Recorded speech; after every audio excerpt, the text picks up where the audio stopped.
Hi, my name is Chanchal Sanyal, and thank you very much for inviting me to Author Speak, an initiative of books, etc., the literary store that you have.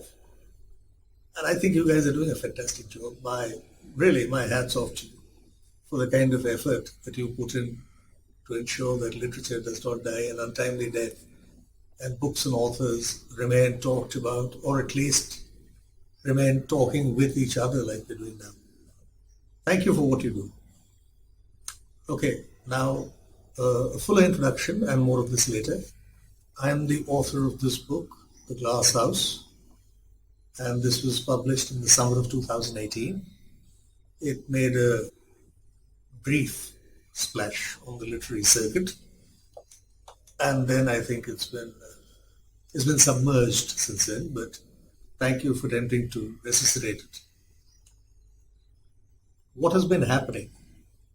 Yes, like everybody else, I'm also locked down in this time of the pandemic lockdown.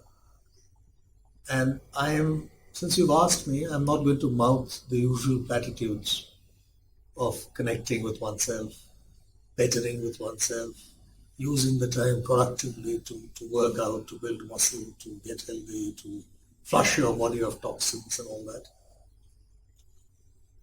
I think we can take a leaf from what is happening outside.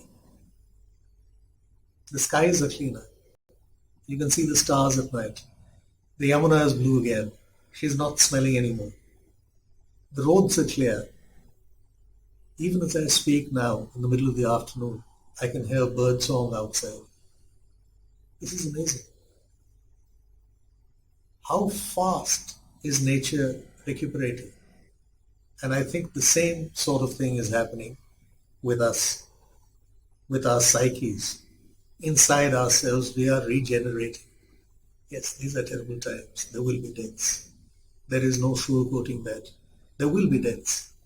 But at the same time, I think that this closeness with death is giving us an opportunity to look at life again. And it's telling us to look closely at what matters in our lives. What have I been reading now is another question that you asked in this pandemic. I must confess I've been reading less and less. Because like everybody else, I think, I'm watching more and more. I'm watching more and more of Netflix, of Amazon Prime, of everything, all the OTT platforms. They're the sugar of our modern, they're the equivalent of what sugar is to our diets, are these things to our brains, to our intellectual stimulation. Coming back to what I've been actually reading, I've always been a very voracious and avid reader. I've read everything. And till lately, I was very interested in serious nonfiction, and in fiction I was reading Murakami, and in non-fiction I was reading, of course, you all know Harari, Siddharth Mukherjee and all this. But after this lockdown, a change has happened. Somehow, I find myself, or maybe it's just some sort of escapism or an intimation of mortality. I'm going back to the loves of my adolescence. I'm enjoying reading Southern again, two-gun style low. And I'm reading Westerns again. And I'm reading Billy Bunter, P.G. Wodehouse once more. It's strange, but I'm going back to what I used to read as an adolescent. You also asked me to talk about my book. My book is about a man trying to put down roots in these maddening, chaotic cities of ours. In a real sense, he's trying to build a house for himself and for his family in Gurgaon, and what he goes through and how he's questioning his own decision. That does it ultimately make sense to build a house here? I am going to read one section from the book, and this section I think is particularly relevant now, especially when our social media feeds are full of pictures of a blue Yamuna, blue skies over Delhi, unpolluted environs, Khula Asma. It's it's such a new thing that people are remarking so much upon it.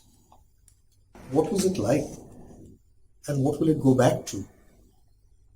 And that's one of the things that my book deals with, because Delhi and the state that we have reduced her to is as important a character as anybody else in the book. So I'm just going to read a short passage from there.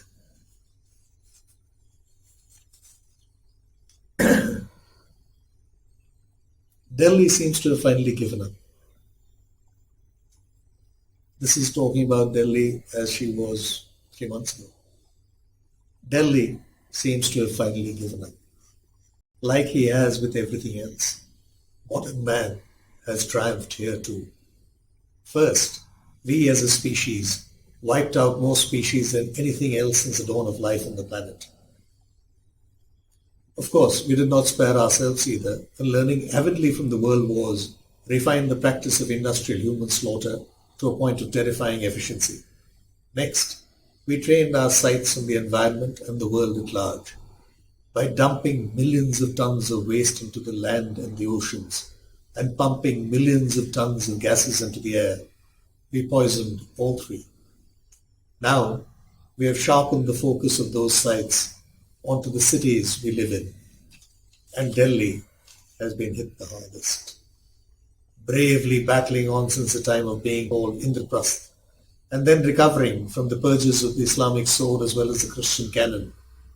This seat of power, my beloved old lady, who I was so hopeful of up to the beginning of the year, seems to have finally thrown in the towel. She seems to have accepted defeat and is now lying belly up in supine surrender, awaiting the final, inevitable coup de grace. In the meantime, the traffic rides and throbs on her surface like a billion maggots draining away her lifeblood. The skies, pregnant with their load of pollution, lower down on her, cutting off any life-giving air and suffocating her with an aerial blanket of poison. And the water, black, and the water, black, viscous, and noisome, leaches out of her from thousands of suppurating cuts to frothily corrupt the river that sustained her for millennia. We created the city. Now we're killing it. Is there hope of recovery for the city? Is there hope of recovery for all our cities, for our world? Maybe there is a lesson in this pandemic. Maybe we should listen closely to it.